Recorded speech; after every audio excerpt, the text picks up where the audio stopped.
वालेकुम। हम लोग सी प्रोग्रामिंग पढ़ना शुरू करेंगे आज से। सी के सारे ट्यूटोरियल्स कंप्लीट बनाऊंगी मैं, जिसमें हम लोग देखेंगे कि सी प्रोग्रामिंग लैंग्वेज हमारे पास क्या होती है और इसको हम लोग क्यों यूज़ करते हैं, और इसकी डेवलपमेंट पर्पस में हमारे पास इसकी एप्लीकेशन सी प्रोग्रामिंग से कहाँ कहाँ डेवलप होती हैं। ये सारी चीज़ें हम लोग सी में कवर करेंगे, जिसमें हम लोग देखेंगे सी की सारी बेसिक इंफॉर्मेशन। डेटा टाइप्स हो गई, हमारे पास लूप्स हो गई, कंडीशंस हो गई, पॉइंटर्स हो गए, ये सारी सीरीज़ हम वन बाय वन कवर करेंगे। सबसे पहले हम लोग ऑब्जेक्टिव्स को डिस्कस करते हैं। सी में जब हम लोग स्टार्ट लेंगे, जो हमारे ऑब्जेक्टिव्स होंगे उसमें हम लोग सबसे पहले देखेंगे कि हमारे पास सी क्या होती है और सी को हम लोग क्यों यूज़ कर रहे हैं। देन हम ये देखेंगे सी हमारे पास कब यूज़ होती है, और फिर हम लोग इसके कुछ प्रोग्राम स्ट्रक्चर देखेंगे। फिर हम लोग डिस्कस करेंगे एल्गोरिथम को, फ्लो चार्ट को डिस्कस करेंगे, एंड देन फ्लो चार्ट को बनाने के लिए जो सिंबल्स वगैरह यूज़ होते हैं उन सबको हम लोग लिस्ट डाउन करेंगे। सबसे पहले हम लोग अपनी प्रीवियस इन्फॉर्मेशन को रिवाइज करते हैं और हम लोग इसको देखते हैं कि हमारे पास डिफरेंट क्या होता है हमारे पास कमांड, प्रोग्राम एंड सॉफ्टवेयर में। सबसे पहले हम लोग difference between software, programs and commands देखेंगे। सॉफ्टवेयर हमारे पास क्या होता है, प्रोग्राम क्या होता है, एंड देन कमांड्स क्या होता है। अगर हम सॉफ्टवेयर की बात करें तो सॉफ्टवेयर हमारे पास as a set of program है जो हमारे पास डिफरेंट प्रोग्राम्स पे एग्जीक्यूट हो रहा होता है। जो हमारे प्रोग्राम एग्जीक्यूट हो रहे होते हैं, जिन उन्हीं प्रोग्राम में जो पर्टिकुलर टास्क परफॉर्म हो रहा है वही बेसिकली हमारा एक तरह से सॉफ्टवेयर है। अच्छा, फिर हम बात करते हैं प्रोग्राम्स की। तो प्रोग्राम हमारे पास as a set of instruction होता है जो हमारे पास हमारी परफॉर्मेंस को बिल्ड कर रहा होता है, या हमारी परफॉर्मेंस की बेसिक पे कोई स्पेसिफिक टास्क परफॉर्म कर रहा होता है। प्रोग्राम हमारे पास as a collection of instruction है। जो हम सीपीयू को अपनी इंस्ट्रक्शन देते हैं, वो सीपीयू इंस्ट्रक्शन को अंडरस्टैंड करता है, एंड देन उस पर जो भी स्पेसिफिक टास्क परफॉर्म होता है वो हमारा एक तरह से प्रोग्राम कहलाता है। इसके बाद हम लोग देखते हैं कि कमांड्स क्या होती हैं। कमांड क्या होता है, कमांड एक पर्टिकुलर टास्क जो हम उसको इंस्ट्रक्ट कर रहे होते हैं अपने सीपीयू को, उसकी बेसिस पे जो हमारे पास प्रोग्राम एग्जीक्यूट करता है वो यूजिंग कमांड ही होता है। ठीक है, फॉर एग्जांपल कि अगर हम लोग अपने पास माउस क्लिक करके कोई एप्लीकेशन ओपन करते हैं तो वो भी ऐसे क्या है, हमारी एक कमांड है। ठीक है, तो कमांड हमारे पास बहुत सारी तरीके की हो जाती है। फॉर एग्जांपल जो भी हम इनपुट दे रहे हैं अपने कंप्यूटर को वो बेसिकली हमारे पास कमांड्स कहलाती हैं। अगर हम इस डायग्राम से समझने की कोशिश करें कि हमारे पास कमांड, प्रोग्राम और सॉफ्टवेयर क्या होते हैं, तो कमांड की बेसिस पे हमारे पास हमारा प्रोग्राम एग्जीक्यूट होता है, एंड देन वही प्रोग्राम्स हमारे एक तरह से सॉफ्टवेयर एप्लीकेशंस कहला रहे होते हैं। ठीक है, तो इस डायग्राम में भी हमें क्या बताया गया है कि पहले कमांड्स हैं, देन वो कोई भी कमांड, जो स्पेसिफिक कमांड जो हम यूजिंग इनपुट दे रहे हैं, कोई भी पर्टिकुलर टास्क वो परफॉर्म हो रहा है उस प्रोग्राम पे, देन वो प्रोग्राम एज अ सॉफ्टवेयर हमारे पास हमारे स्क्रीन पे शो हो रहा है। देन ये तो हमारी कुछ प्रीवियस इन्फॉर्मेशन थी जिसको हमने रिवाइज करा, और हमने ये देखा कि हमारे पास प्रोग्राम, सॉफ्टवेयर एंड कमांड्स क्या होती हैं। अब हम लोग अपना स्टार्ट लेते हैं सी से, और हम ये देखते हैं कि हमारे पास सी लैंग्वेज क्या होती है और इसको हम लोग क्यों यूज़ कर रहे हैं। अगर हम सी की बात करें तो सी हमारे पास एक general purpose high level language है जो हमारे पास डेवलप की थी डेनिस बाय रिच ने। ठीक है, अच्छा, अब यहाँ पे क्या होता है कि सी हमारे पास कब क्रिएट हुई थी। सी हमारे पास क्रिएट हुई थी अर्ली 1970 में। C was initially use on a system with Unix operating system. C जो हमारे पास इनिशियली यूज़ होती थी वो हमारे पास यूनिक्स ऑपरेटिंग सिस्टम के लिए यूज़ होती थी। यूनिक्स ऑपरेटिंग सिस्टम क्या होता है हमारे पास, जिस तरह से हमारे पास एक विंडो ऑपरेटिंग सिस्टम होता है, इसी तरह से यूनिक्स भी हमारे पास ऑपरेटिंग सिस्टम है। ठीक है, जो हमारे पास ज़्यादातर कमांड लाइन इंटरफेस पे काम कर रहा होता है। अच्छा, इसके अलावा हमारे पास C was drive from development process of an order language BCPL develop by Martin Richards. C जो हमारे पास ड्राइव हुई थी, जो हमारा डेवलपमेंट प्रोसेस स्टार्ट हुआ सी को करने के लिए, वो हमारे पास जो डेवलप हुआ था वो BCPL की बेसिस पे डेवलप हुआ था। ठीक है, जो हमारे पास मैट्रिन रिचर्ड्स ने हमारे पास डेवलप किया था। अब हम इसको देखते हैं कि BCPL हमारे पास क्या आती है। BCPL was evolve into a language B। BCPL जो है हमारे पास इवॉल्व करती थी एक लैंग्वेज B से, जो रिटर्न की थी केन थॉमसन ने, और which was the originator of C। ठीक है, जिसकी बेसिस पे फिर हमारे पास C भी ओरिजिनेट हुई थी एंड डेवलप हुई। अगर हम इसको और डिटेल में देखें कि BCPL हमारे पास क्या होता है, तो BCPL में हमारे पास B लैंग्वेज पहले हुआ करती थी। बी लैंग्वेज हमारे पास क्यों ज़्यादा यूज़ नहीं हुई, क्योंकि बी लैंग्वेज जो थी वो हमारे पास डाटा टाइप्स को सपोर्ट नहीं करती थी और वो हमारे पास दे आर टाइपलेस थी, ठीक है। इट मीन्स कि उसमें किसी भी टाइप की डाटा टाइप्स दो वो उनको सपोर्ट नहीं कर रही। बट जब हमारे पास सी आई तो सी लैंग्वेज ने हमें वेरियस टाइप्स की हमें डाटा टाइप्स प्रोवाइड करी। उन वेरियस टाइप्स की डाटा टाइप्स में बहुत सारी डाटा टाइप्स आ जाती हैं।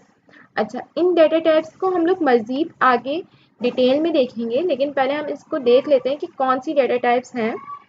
मेन डाटा टाइप्स जो हमारे पास सी में है वो हमारे पास कैरेक्टर है, इंटीजर है, फ्लोटिंग पॉइंट नंबर्स हैं। ये सारी हमारी सी की डाटा टाइप्स हैं। इसके अलावा हमारे पास सी जो है वो क्लोजली एसोसिएट करती थी यूनिक्स ऑपरेटिंग सिस्टम से, ठीक है। Then C has been effectively use to write program in different domain. C जो है हमारे पास इफेक्टिवली यूज हो रही है डिफरेंट एप्लीकेशंस में, डिफरेंट प्रोग्राम्स में एंड डिफरेंट डोमेन्स में। अगर हम लोग सी के एडवांटेजेस की बात करें तो सी हमारे पास क्यों इतनी ज़्यादा प्रोफेशनल लैंग्वेज कंसिडर की जाती है, तो अगर हम इसकी एडवांटेजेस या फीचर या यूज़ की बात करें तो C has now become a widely use professional language की बात करें तो सी हमारे पास ईजी टू लर्न है। इसके अलावा सी प्रोग्रामिंग लैंग्वेज हमारे पास एक स्ट्रक्चर लैंग्वेज कहलाती है। इट प्रोड्यूस एफिशिएंट प्रोग्राम, इसमें बहुत ज़्यादा एफिशिएंटली हम लोग अपने प्रोग्राम्स को डेवलप कर सकते हैं। इसके अलावा इसके अंदर एक ये एबिलिटी है कि ये लो लेवल एक्टिविटीज़ को भी हैंडल करती है। It can be compile on a variety of computer platforms, और इसके अलावा सी जो है हमारे पास डिफरेंट कंप्यूटर प्लेटफॉर्म पे इजीली कंपाइल्ड हो जाती है।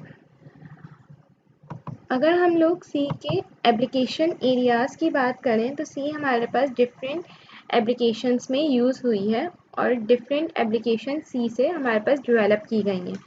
ज़्यादातर हमारे पास सी से सिस्टम डेवलपमेंट एप्लीकेशंस हुई हैं।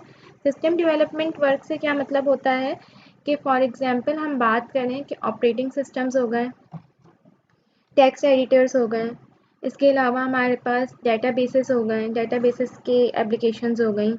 ये सारी चीज़ें हमारे पास, ये सारे सिस्टम्स हमारे पास ज़्यादातर सी एप्लीकेशंस पे डिफाइन हुए हैं। इट मीन्स कि वो उस टाइप की एप्लीकेशन जो हमारे लैपटॉप्स पीसीज पे इजीली डाउनलोड होकर हमारे सिस्टम पर डाउनलोड होकर इजीली यूज़ कर सकते हैं हम, उस टाइप की एप्लीकेशन हमारे पास ज़्यादातर सी पर डेवलप की गई हैं। अगर हम सी की बात करें तो सी एक मिडिल लेवल लैंग्वेज है। मिडिल लेवल लैंग्वेज इसको क्यों कहा गया है? मिडिल लेवल लैंग्वेज इसको इसलिए कहा गया है क्योंकि सी के अंदर एबिलिटी है कि वो हमारे पास हाई लेवल लैंग्वेज और लो लेवल लैंग्वेज दोनों को सपोर्ट करती है। High level language and low level language से क्या मतलब? हाई लेवल प्रोग्रामिंग लैंग्वेजेस को भी सपोर्ट करती है and low level programming languages को भी सपोर्ट करती है। लो लेवल प्रोग्रामिंग लैंग्वेजेस को हम असेंबली लैंग्वेज भी कहते हैं। असेंबली लैंग्वेज किस टाइप की लैंग्वेज होती हैं? असेंबली लैंग्वेज इस टाइप की लैंग्वेज होती हैं जैसे कि मशीन लेवल लैंग्वेजेस होती हैं, जो हमारे पास बाइनरी लेवल लैंग्वेजेस को अंडरस्टैंड करती हैं। इस वजह से हम लोग सी को मिडिल लेवल लैंग्वेज कहते हैं। देन हम बात करते हैं स्ट्रक्चर लैंग्वेज की। तो हम सी को स्ट्रक्चर लैंग्वेज क्यों कहते हैं? हम सी को स्ट्रक्चर लैंग्वेज इस वजह से कहते हैं क्योंकि सी हमारे पास अलाउ कर रहा होता है compartmentalisation of code and data.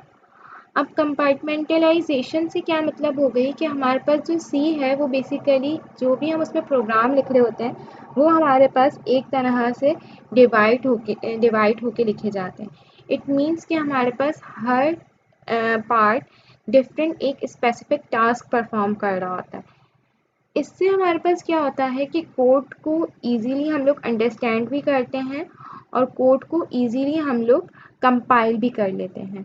तो इस वजह से यहाँ पे इसको कहा गया है कि code can be compartmentalized in C by using function और कोड ब्लॉक्स। क्या मतलब कि ये हमारे पास कंपार्टमेंटलाइज्ड कैसे होता है? यूजिंग फंक्शंस और कोड ब्लॉक्स के थ्रू ये हमारे पास कंपार्टमेंटलाइज्ड हो जाता है। अब क्या होता है कि हम लोग डिफरेंट फीचर्स के लिए, डिफरेंट वर्क के लिए डिफरेंट फंक्शंस बनाते हैं, फिर हम लोग उस फंक्शन को स्टार्ट करते हैं एंड देन एंड करते हैं, तो वो एक ब्लॉक ऑफ कोड हमारा रेडी हो जाता है। इसी वजह से इसको एक स्ट्रक्चर लैंग्वेज कहा जाता है।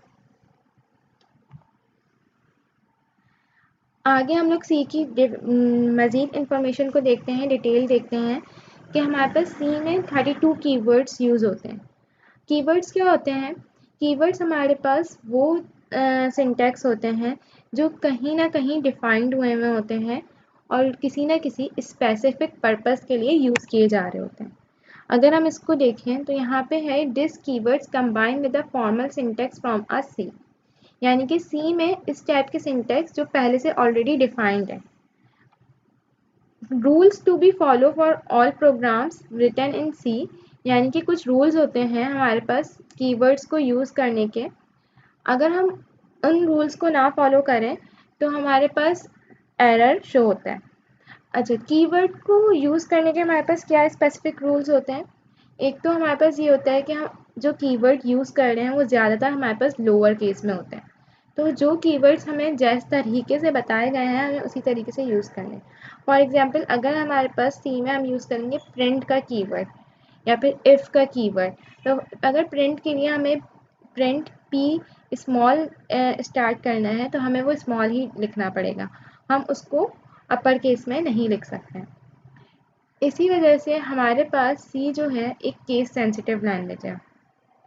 केस सेंसिटिव लैंग्वेज का क्या मतलब है कि फॉर एग्जांपल सी में अगर हम डू वाइल लोअर केस में लिखें या डू वाइल अपर केस में लिखें तो ये इन दोनों में डिफरेंस करना जानती है, बिकॉज क्योंकि वो लोअर केस को अलग कंसिडर कर रही होगी एंड अपर केस को अलग कंसिडर कर रही होगी।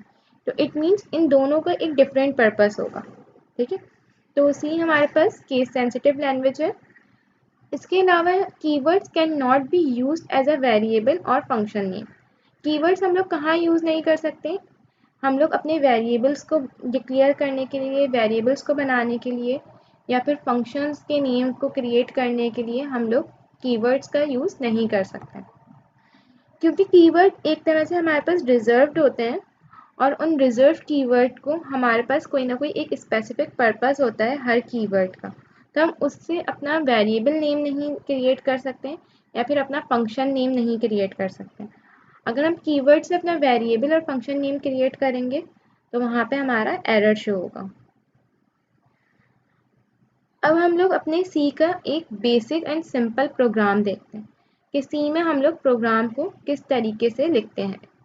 सबसे पहले हम हेलो वर्ल्ड का सिंपल प्रोग्राम देखते हैं।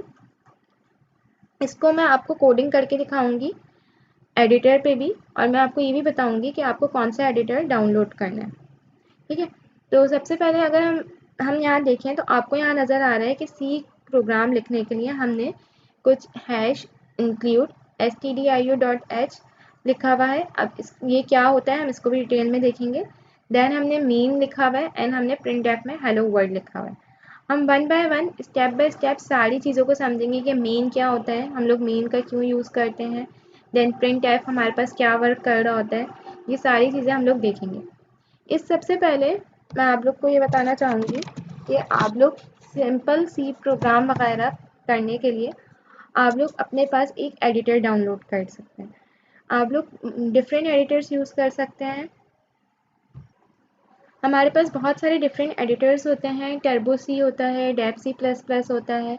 ये उस टाइप के एडिटर्स हैं जिसमें हम लोग सी की कोडिंग ईजिली कर सकते हैं। मैं जिस पे कोडिंग करवाऊँगी वो मेरे पास होगा डेप सी प्लस प्लस। हम लोग कंप्लीट इसका देखेंगे कि डेप सी प्लस प्लस को हम लोग कैसे डाउनलोड कर सकते हैं और इसको किस तरीके से हम लोग यूज़ कर सकते हैं। सबसे पहले हम लोग यहाँ पे स्टॉप करते हैं और डेप सी के एडिटर को डाउनलोड करते हैं। सबसे पहले हम लोग यहाँ पे गूगल क्रोम पे जाएंगे और यहाँ पे हम लोग सर्च करेंगे dev C plus plus download. आपके पास जो फर्स्ट लिंक आ रहा होगा आप लोग इसको ओपन करेंगे।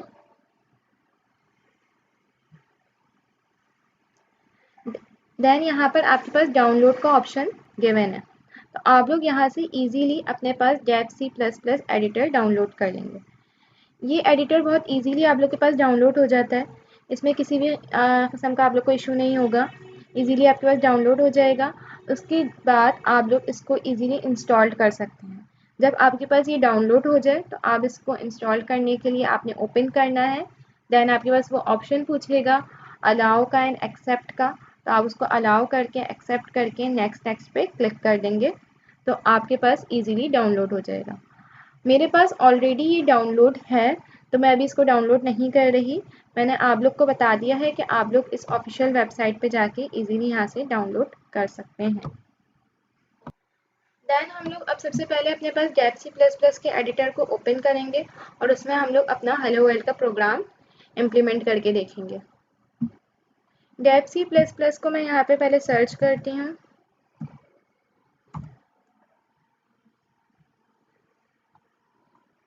यहाँ पे मेरे पास डेव C++ का एडिटर ओपन हो गया है।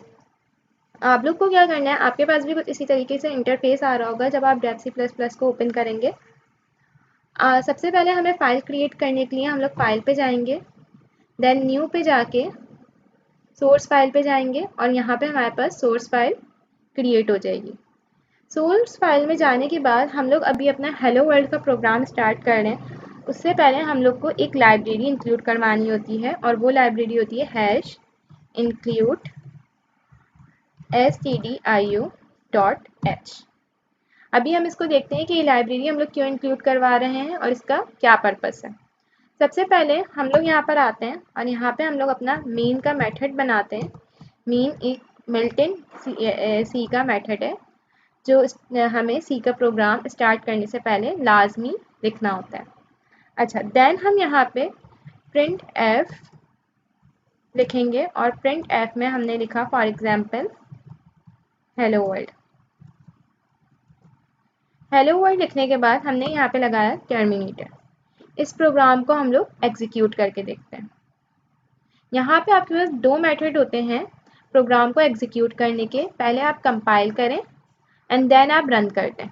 ठीक है, ये वाली जो आपके पास है F9 शॉर्टकट की भी है, इससे आप कंपाइल कर सकते हैं, देन आप F10 से रन कर दें। या फिर आप लोग कंपाइल एंड रन अगर बोथ साथ करना चाह रहे हैं तो आप देन F11 प्रेस करें या फिर आप यहाँ पे क्लिक करें तो आपका कंपाइल भी हो जाएगा एंड देन रन भी हो जाएगा। अच्छा, जैसे ही आप लोग इसको कंपाइल एंड रन पे क्लिक करेंगे तो आपके पास एक ऑप्शन आ जाएगा कि आप अपने प्रोग्राम को सेव करवाएं। तो हम लोग सबसे पहले अपने प्रोग्राम को सेव करवा लेते हैं।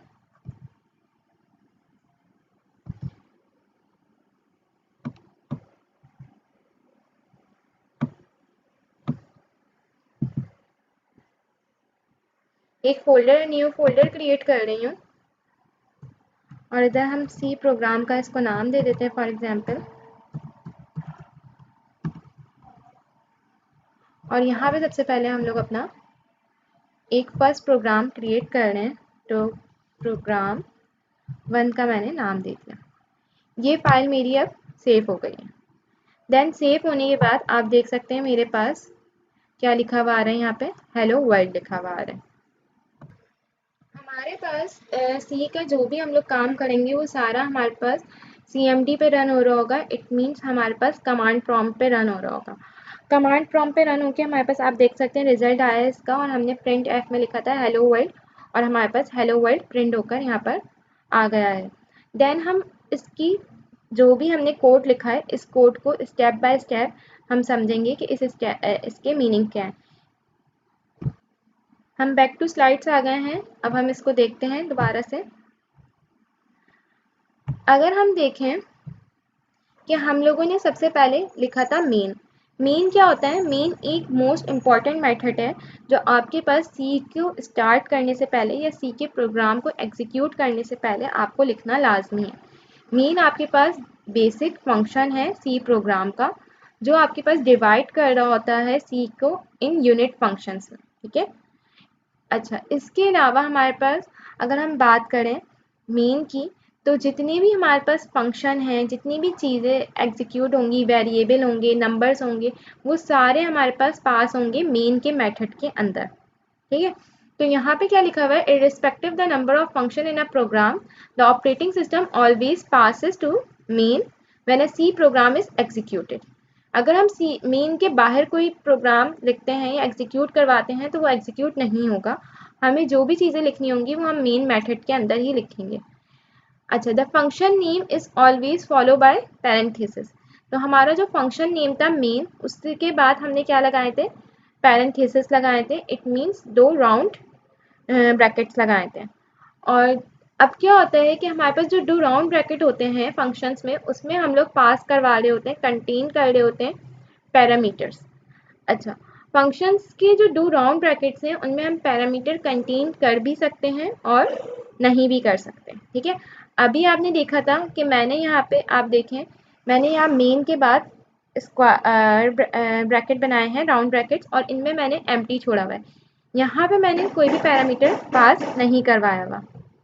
अच्छा, देन हम आगे देखेंगे और देखेंगे उसके बाद हम लोग क्या लगाया था, डेलीमीटर्स। डेलीमीटर्स क्या होते हैं, हमारे एक तरह से कर्ली ब्रैकेट्स होते हैं। डेलीमीटर्स में हम लोग ये देख लेते हैं कि हमारे पास कर्ली ब्रैकेट्स लगते हैं starting of the function and closing of the function.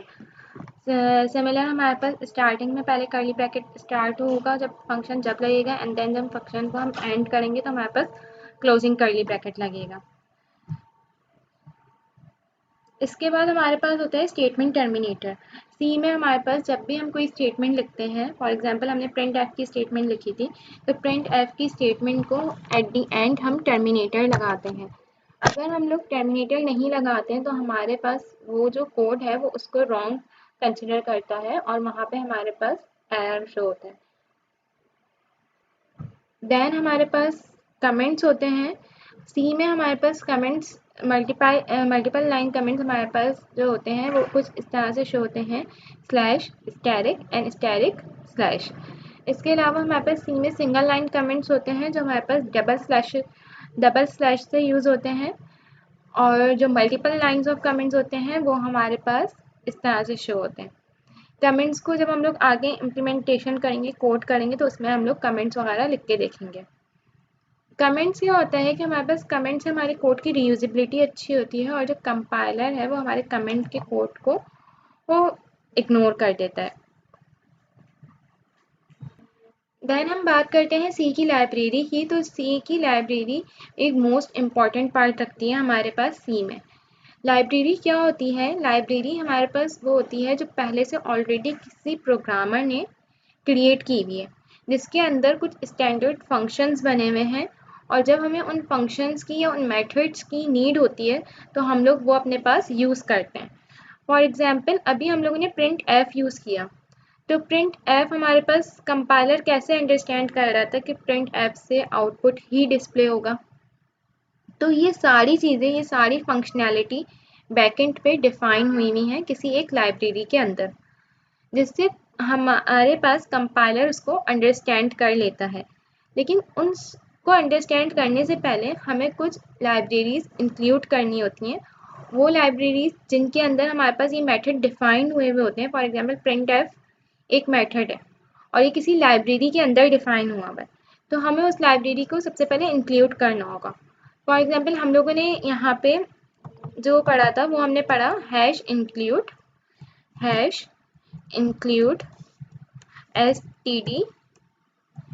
stdio.h। तो ये एक तरह से हमारे पास क्या है, एक स्टैंडर्ड लाइब्रेरी है जिसके अंदर हमारे पास कुछ बिल्ट इन मेथड्स डिफाइंड हुए हैं। फॉर एग्जांपल प्रिंट ऐप का मेथड है, वो हमारे पास इसी लाइब्रेरी के अंदर क्या हुआ है, डिफाइन हुआ है, जिसकी बेसिस से कंपाइलर्स को अंडरस्टैंड कर रहा है और प्रिंट ऐप से हमारे पास एक आउटपुट डिस्प्ले हो रहा है। हमारे पास सी में कुछ इसी तरह से हमारे पास वर्क का फ्लो चल रहा होता है कि पहले हमारे पास सोर्स फाइल अगर हम क्रिएट करते हैं तो उसमें सबसे पहले हमें सोर्स फाइल को क्रिएट करने के बाद हम लोग उसमें इंक्लूड करवाते हैं एक फ़ाइल जो कि एक लाइब्रेरी होती है। उसके बाद देन हमारे पास ऑब्जेक्ट फ़ाइल होती हैं और ऑब्जेक्ट फ़ाइल में हमारे कंपाइलर की जितनी भी लाइब्रेरीज होती हैं वो इंक्लूड हो जाती हैं। देन हम लोग जो अपनी फाइल में, उस ऑब्जेक्ट फाइल के अंदर जो हम लोग कोड जनरेट कर रहे होते हैं, जो यूज़र कोड जनरेट करता है, देन वो लिंक होता है, और जब ये सारी चीज़ें आपस में लिंक हो जाती हैं तो हमारी जो कंप्लीट फाइल है वो एग्जीक्यूट होती है। इसके बाद हम लोग आगे डिफाइन करेंगे कि हम लोग अपनी प्रोग्रामिंग की अप्रोच को सॉल्व कैसे करते हैं। प्रोग्रामिंग अप्रोच भी हमारे पास एक प्रॉब्लम होती है और उस प्रॉब्लम्स को हम लोग सबसे पहले एक तरह से उसकी एक साइक्लिंग बनती है, देन हम उसको परफॉर्म करते हैं। अगर हम इस एग्जाम्पल को पहले रियल वर्ल्ड एग्जाम्पल पर कहीं मैप करना चाहें तो हम लोग ये देखेंगे कि अगर हम बात करें किसी प्रोग्राम की, तो हमें उस प्रोग्राम को लिखने से पहले कुछ स्टेप परफॉर्म करने होते हैं। इसी तरह से हम अगर अपनी रियल वर्ल्ड पे मैप करें तो हमें अपनी रियल वर्ल्ड में भी अगर हम कोई काम परफॉर्म कर रहे हैं तो उसके लिए भी हमें कुछ स्टेप परफॉर्म करने होते हैं। फॉर एग्जाम्पल यहाँ पे एक एग्जाम्पल दी हुई है, एक स्टूडेंट है और उसको क्लासरूम से कैफेटेरिया तक जाना है, तो उसके लिए उसको कौन कौन से स्टेप्स उसको रिक्वायर्ड हैं। सबसे पहले वो अपने क्लासरूम से लीव होगा, then head towards the stair, it means कि वो स्टेयर से पहले बेसमेंट में आएंगे एंड देन बेसमेंट से वो वहाँ कहाँ पे जाएंगे, कैफेटेरिया की तरफ मूव करेंगे।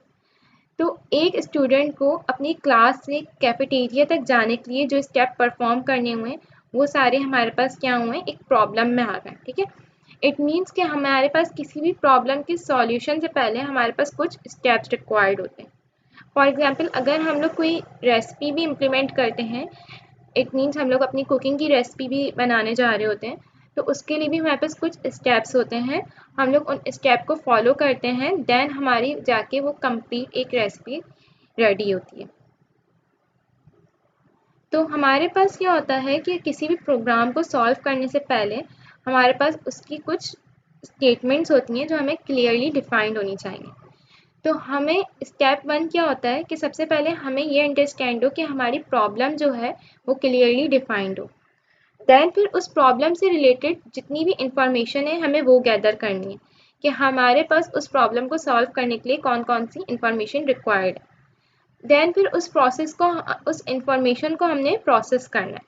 इट मीन्स जो इंफॉर्मेशन हमने गैदर की है देन हम उसको प्रोसेस करेंगे, एट द एंड हमें उसका सॉल्यूशन अराइव्ड हो जाएगा। इन सारे प्रोग्राम को सॉल्व करने से पहले, इट मीन्स हमें अपनी प्रोग्रामिंग लैंग्वेज को डेवलप करने से पहले हमारी बेस्ट प्रैक्टिस ये होती है कि हम लोग उसका कुछ एक एल्गोरिथम लिख लें। एल्गोरिथम जस्ट लाइक एक सूडो कोड कहलाता है, और सूडो कोड क्या होता है कि हमारी अपनी वर्डिंग में कुछ डिस्क्रिप्शन है। ठीक है, इसके कुछ वर्ड्स होते हैं, उन वर्ड्स में आप अपने प्रोग्राम को डिफाइन कर सकते हैं। फॉर एग्जाम्पल कि आप अपने प्रोग्राम को स्टार्ट करने जा रहे हैं, ठीक है, तो आप लोग उसके लिए लिख रहे हैं बिगिन। इट मीन्स अभी हमने हेलो वर्ल्ड का एक प्रोग्राम बनाया, तो हमने उसको स्टार्ट करा, तो अगर आप उसको अपनी इंग्लिश में, अपनी वर्डिंग में उसको डिस्क्राइब करना चाहते हैं तो आप पहले बताएंगे कि हमने बिगिन करा प्रोग्राम को, देन हमारे पास डिस्प्ले हेलो वर्ल्ड हुआ एंड एट दी एंड हमारा प्रोग्राम एंड हो गया। तो यहाँ पे आपके पास डिस्क्राइब हुआ है कि each pseudo code start with a begin and each pseudo code finish with an end, and उसके बिटवीन जो भी वैल्यूज डिस्प्ले हो रही होंगी वो हम डिस्प्ले के वर्ड से यूज कर सकते हैं। देन अगर हम बात करें फ्लो चार्ट की, तो फ्लो चार्ट हमारे पास एक ग्राफिकल रिप्रेजेंटेशन होती है हमारे एल्गोरिथम को प्रेजेंट करने के लिए। फॉर एग्जाम्पल कि हमने अपने प्रोग्राम को स्टार्ट किया, तो अगर हम उसको ग्राफिकली किसी को रिप्रेजेंट करना चाह रहे हैं तो हमारे पास उसकी डिफरेंट सिम्बल्स होते हैं। स्टार्ट एंड स्टॉप के लिए हमारे पास सिमिलर सिंबल होता है, एंड देन डिस्प्ले के लिए हमारे पास कुछ इस टाइप का सिंबल होता है जो आप लोग को व्यू हो रहा है। ठीक है, तो हमने अपने प्रोग्राम को लिखा कि हमने स्टार्ट करा, देन हमने डिस्प्ले करा hello world and at the end हमने प्रोग्राम को स्टॉप कर दिया। फ्लो चार्ट्स के हमारे पास कुछ बेसिक सिंबल्स होते हैं।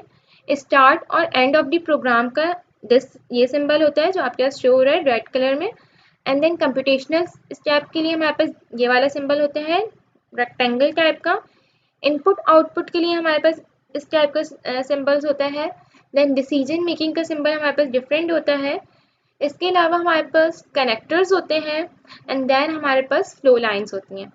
कनेक्टर्स हमारे पास जब यूज़ होते हैं जब हमें फॉर एग्जांपल हमारा फ्लो चार्ट काफ़ी ज़्यादा लेंथी हो गया है और वो किसी डिफरेंट पेज पे अब हमारे पास बनेगा, तो हम उसमें कनेक्टर्स बनाते हैं ताकि हम बता सकें कि हमारा ये भी कंटिन्यू है।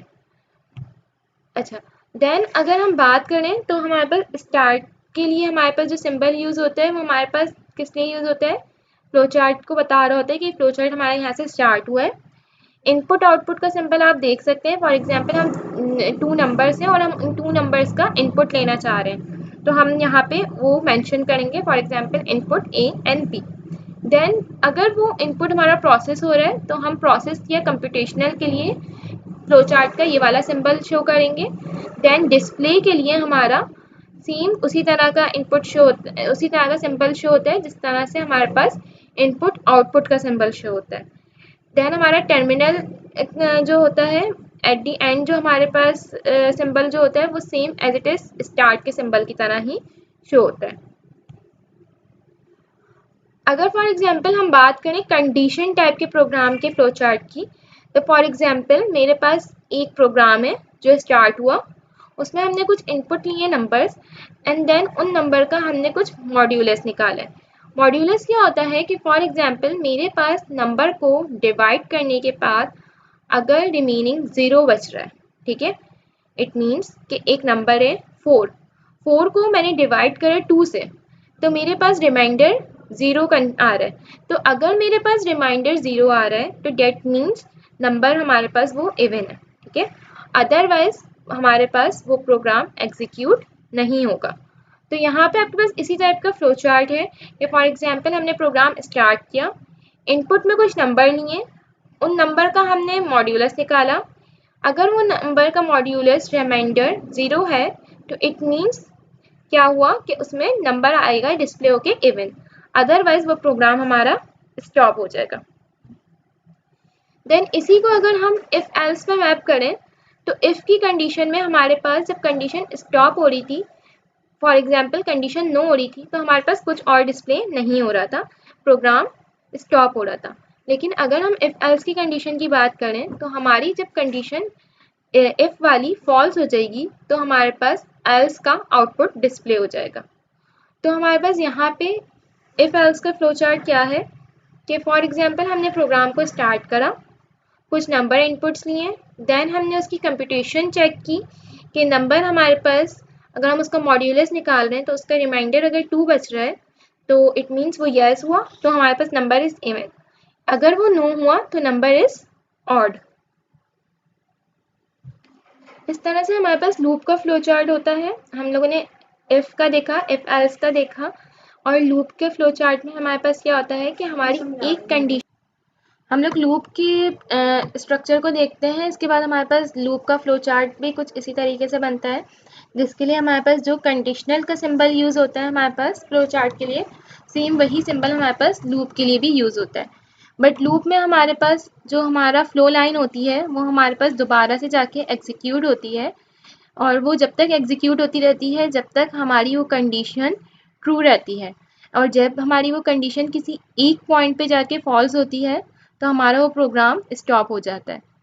तो यहाँ पर अगर फॉर एग्जांपल हम सूडो कोड हमने सिंपल सा लिखा हुआ है कि हमारा बिगिन स्टार्ट हुआ है और हम काउंट कर रहे हैं, 0 से स्टार्ट कर रहे हैं, देन हम एक लूप चलाई है हमने वाइल की, और उस वाइल की लूप में हम टेस्ट कर रहे हैं कि अगर हमारा काउंट लेस देन 1000 है तो हमारे पास जो लूप है वो एग्जीक्यूट होती रहे, और जैसे ही वो हमारे पास ग्रेटर देन 1000 होगा तो हमारी जो लूप है वो स्टॉप हो जाएगी। इट मीन्स कि अभी तक हमने जितने भी फ्लो चार्ट्स पढ़े हैं उसमें हमने ये देखा कि हमारे पास इफ़ का कैसे फ्लो चार्ट क्रिएट होता है, इफ़ एल्स का कैसे क्रिएट होता है, एंड देन लूप का फ्लो चार्ट कैसे क्रिएट होता है। आगे हम लोग इसको मज़ीद डिटेल में देखेंगे जब हम लोग इन प्रोग्राम की इम्प्लीमेंटेशन करेंगे, तो इन प्रोग्राम की flow charts and pseudo code को भी देखेंगे। नेक्स्ट वीडियो में मैं आप लोगों से वेरिएबल्स एंड डाटा टाइप्स के रिलेटेड नेक्स्ट टॉपिक डिस्कस करूँगी। यहाँ तक हमारा सी का इंट्रोडक्शन था जिसमें हम लोगों ने सी की स्टार्टिंग देखी एंड देन हमने उसकी कुछ pseudo code and flow charts वगैरह को डिस्कस किया। नेक्स्ट वीडियो में हम लोग वेरिएबल्स एंड डाटा टाइप्स को कवर करेंगे।